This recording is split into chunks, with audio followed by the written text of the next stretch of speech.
Good evening, folks. It's Diamond with the Oppenheimer Ranch Project, Magnetic Reversal News, and Shinrin-yoku. Thursday, February 18th, 11 p.m. Mountain Time, 2020. The models are in and they're not funny. But it appears as if the spring thaw is upon us. Winter storm devastates Texas as power outages continue. Keep calm. It's boom time.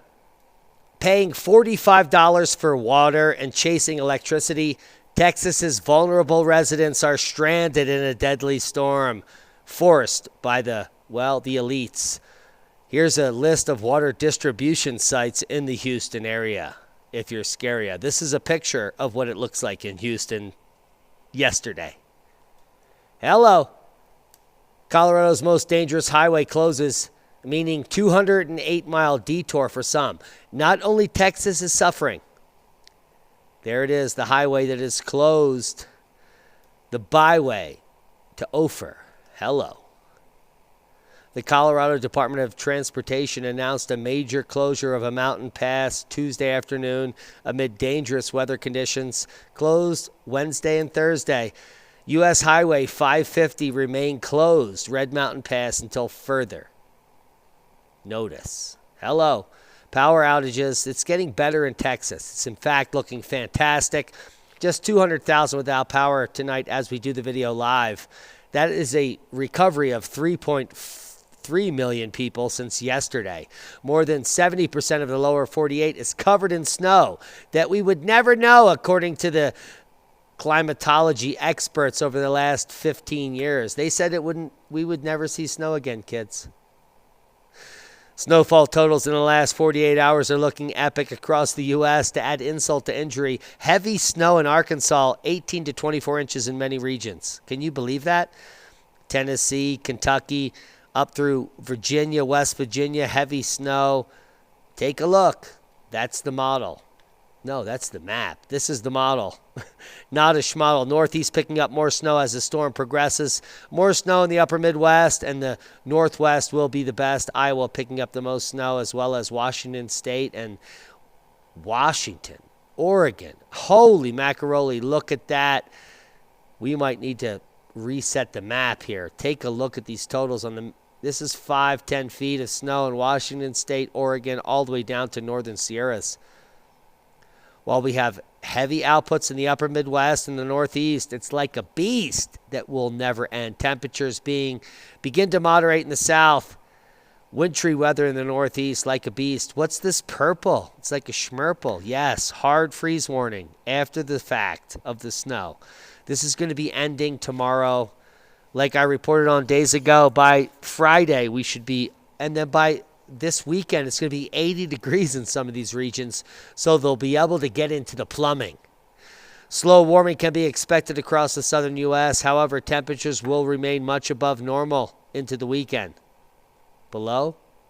Above. What did I just say? A cold front will produce a wintry mix in the mid-Atlantic and the Northeast with heavy rain that could cause flash flooding in the Southeast. A system in the Northeast, in the Northwest will produce rain and mountain snow. There are the winter storm warnings and watches for that area. We just swatches of watches. Seismic update, no quakes of note. Boom time on the Ring of Fire, like a funeral pyre. Mount Etna in Italy erupts twice in 48 hours. Hours of powers. This morning when I woke up, I reported on the paroxysm. Second in 30 hours. Bigger than the first. Second spectacular eruption within 48 hours lights up the night sky. Let's take a look. Holy. Whew. Look at that. High def. And that's a boom.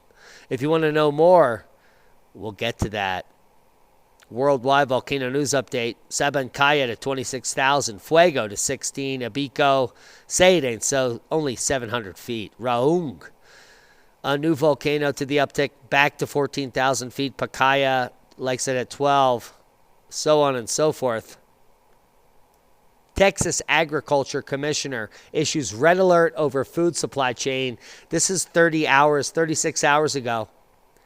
The Texas Agriculture Commissioner Sid Miller issued a dire warning Tuesday about a statewide impact on the winter storm, agriculture, etc., so on and so forth.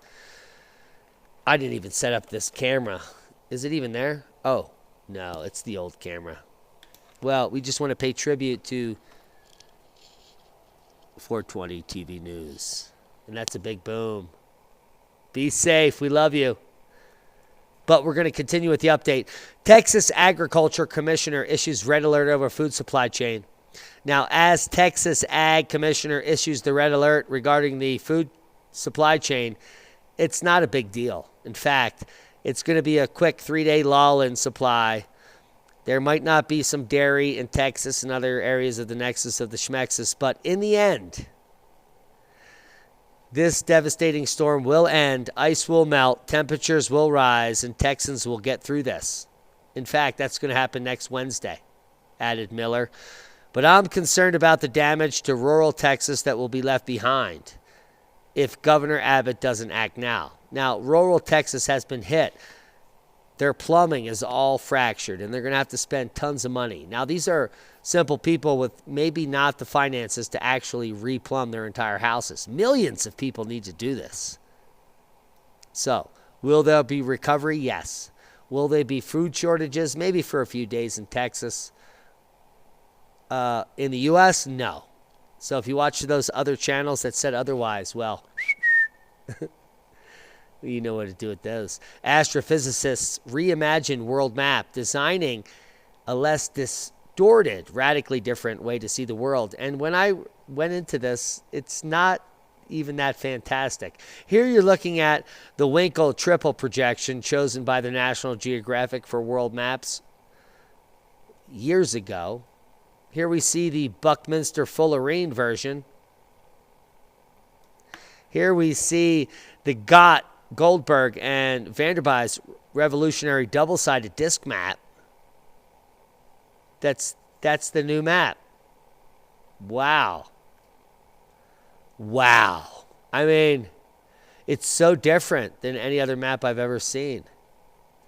The only difference is that the Antarctic looks like nothing, and the Arctic as well. What you've been sold as controlling the climate on Earth, well, it's barely a snow pile. Scientists successfully wake microbes that had remained dormant for 100 million years. Well, what could possibly go wrong? Highlights from NASA's successful landing on Mars. Who knew they could actually do that for real? Cheers erupted in the control room as NASA's rover reached the red planet, and they're about to fly a helicopter above the surface. Will the rover do Mars? Yes, it will. What about the Mars copter? Will that be a chopter? Doesn't matter. All these people's pensions are now paid. Hey. Now, what did the actual ancients see in the night sky, and why are we investigating all these deep space areas? Is it for the actual agenda that you're being told? I doubt it. Check out some of the new updates on Magnetic Reversal News, including a show that studies the Tasmanian Aboriginals witnessed the last magnetic excursion during the Lechamp, and why, and what they may have seen, as well as the second Etna volcano paroxysm, which I also covered earlier today on Magnetic Reversal News. Who knew? Well, if you just put it static on my channel, you get the big boom of knowledge. Proper prior planning prevents piss-poor performance in the future we're living. The magnetic excursion, well, that's not it. But it is covered on Magnetic Reversal News. Please subscribe to the channel. Watch the last 2 videos, maybe even 3 or 4. Check out Shea Canyon Petroglyphs, one of the most incredible petroglyph sites on Earth that barely 2,000 people have even watched. And that's a boom to knowledge. Hope you got something out of the video. Share this with like-minded people. Don't be a sheeple. Subscribe to the channel. And that's a boom. Click on one of the other boxes for more knowledge. As we enter the grand solar minimum and the magnetic excursion. What are your plans? How will you help? What is your purpose? 7 P's come to mind. No, no, no.